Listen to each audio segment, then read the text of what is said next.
On Friday night's episode of SmackDown, Daniel Bryan beat Drew Gulak in an excellent babyface versus babyface Intercontinental Championship first round match in what some are calling one of the best WWE TV bouts of the year. It's just the latest encounter between the two men after Bryan hand-picked Gulak backstage as someone he wants to work with and develop in WWE, which has seen them initially feud and then join forces as an unstoppable submission unit. After the match, Bryan thanked Gulak on Twitter and praised Drew for improving his grappling game, which Gulak responded to by saying, "Let's focus on Bryan's shoulder strength to get him through the rest of the tournament." And just a few hours after that post, WWE let Gulak's contract expire, meaning he's no longer with the company. God damn it, WWE. This began when Gulak suddenly appeared on the alumni section of WWE.com the day after wrestling on Friday's SmackDown. It was initially dismissed as a mistake, like how WWE did the same with Rey Mysterio a few weeks ago, someone else who's currently in contract negotiations with the company, in what I'm totally sure is a coincidence. But then Pro Wrestling Sheet confirmed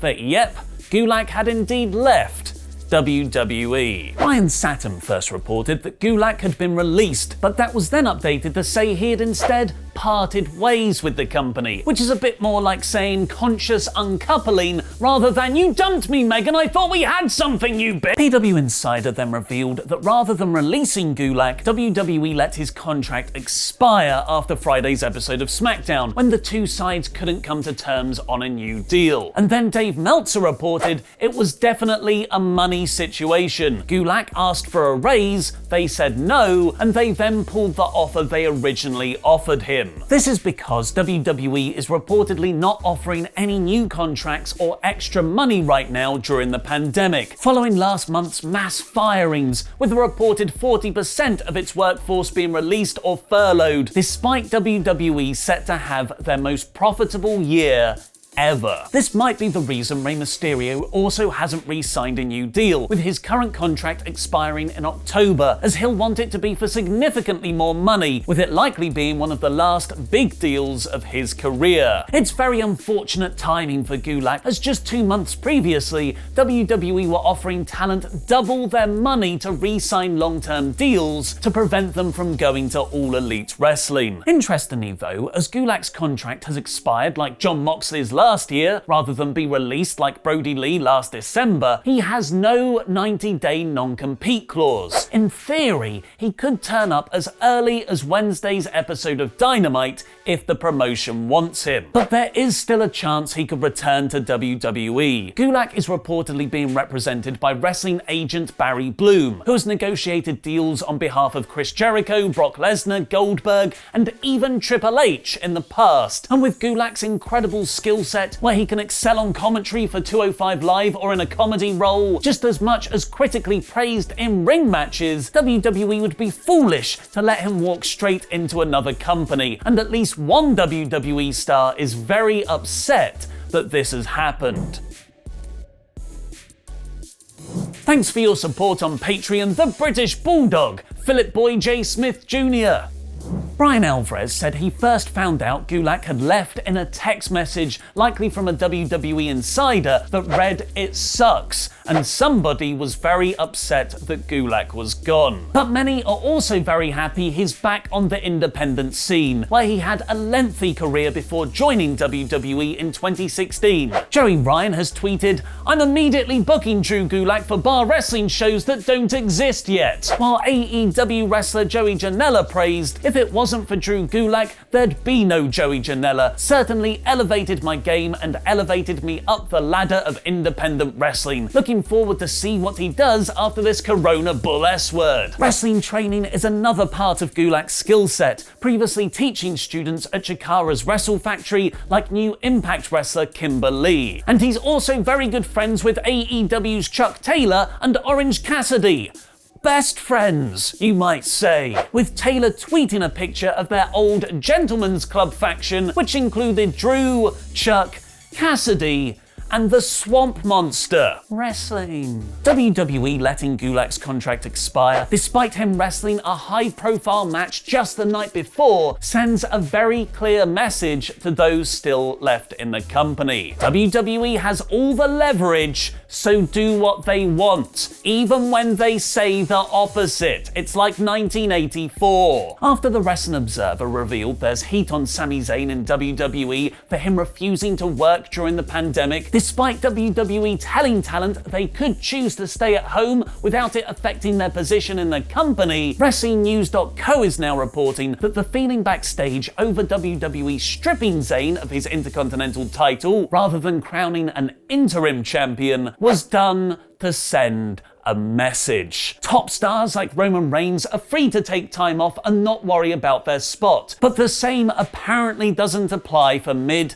and lower card talent. And even when you think you're free of WWE Mind Games, title of your pay-per-view, you get hit by Cease and Desist, title of your ironically named indie show. The Revival were released by WWE before it was cool, getting let go effective immediately just 5 days before Black Wednesday. They have been trying to leave the company since January 2019. Now free, they rebranded themselves from Scott Dawson and Dash Wilder to the wonderfully pornographic Dax Hardwood and Cash Wheeler, complete with sexy moustaches. And as WWE own the Revival name, they would now be wrestling as The Revolt. Thing is, there was already a team called The Revolt on the independent scene, and even more awkwardly, Dax and Cash had started out with them in the Carolina wrestling scene. PW Insider is reporting the first Revolt, Caleb Conley and Zane Riley, have sent a 10-page cease and desist letter to the second Revolt's attorney.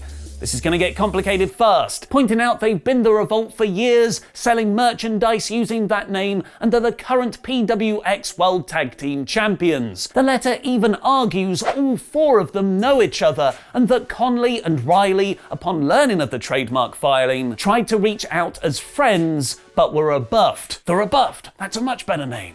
The Revolt, but not the old Indie Revolt, the new Indie Revolt, who used to be called The Revival, are now claiming they were never going to be called The Revolt.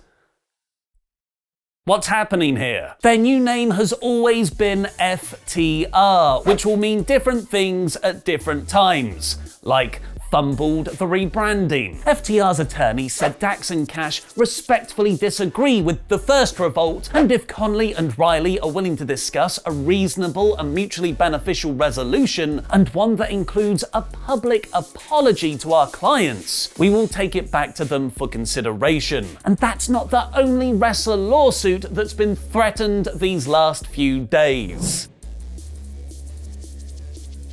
Lio Rush was released by WWE last month as part of their mass firings, and he's already found himself in his first high-profile feud on the Indies, a legal one with WWE ambassador and king of the salmon suit, Mark Henry. About 4 years ago in 2019, what even is time anymore, Lio Rush reportedly had backstage heat for complaining about his lack of pay in WWE. Henry spoke about this on Busted Open Radio at the time, saying he approached Lio backstage to offer him some advice, but Rush said nothing was wrong, which Henry considered to be lying. Henry brought this up again on social media last week, which prompted a string of replies from Rush. Don't even know why I'm entertaining this. Keep my name in your mouth if you please. You literally have nothing better to do than to continue to talk poo emoji on a situation that happened over a year ago about a 25-year-old who just lost his damn job. This is why African American talent on the biggest platform will continue to not have equal opportunity, because people like you constantly tear your own people down. A damn shame, honestly. Following Leo's tweet, Henry threatened to TMZ Sports he will pursue legal action over Rush if he continues to defame his character, saying, "Leo said something slanderous and you can't question my blackness," noting that of the 25 people of color working at the NXT Performance Center, he was responsible for 80% plus of them getting hired. Not dissuaded by legal threats, Rush threatened to counter sue Henry for defamation of his character, adding, "Good for you for getting that 80% hired. I wasn't one of them though, so I owe you nothing. You weren't signing my checks, nor did I work for you. I don't even know you. Stop being weird. I was taught not to talk to strangers." We need a new babyface hero to save us in these times. A babyface hero like Jinder Mahal. After being out with injury for a year, Jinder returned to WWE on last week's Raw as a babyface now, cutting a promo about how happy he was for Drew McIntyre winning the WWE Championship, and his own rise back to the top would be a hero's journey. According to Dave Meltzer, this is because Mahal is set for a big babyface push this year. Coincidentally, WWE and Sony Pictures Networks India have just signed a new 5-year extension to air Raw, SmackDown, NXT, and pay-per-views. I'm sure the two have no connection whatsoever. Mahal's terrible championship run in 2017 was all because WWE was trying to expand into India, which somehow backfired when they booked him as a racist heel. Seemingly learning from their mistakes, stop it WWE. The plan this time is to make Mahal a babyface to all markets, because announcing the India TV deal back in March is thought to be behind WWE's sudden stock price spike. Watch Adam Blompier's brand new list video, The 20 Funniest Moments of the Modern WWE Era, by clicking the video on the right, and go to WrestleTalkMerch.com to buy your own Pile Drive COVID-19 shirt. Make WrestleTalk.com your homepage for all the latest wrestling news too. I've been Ollie Davis, and that was wrestling.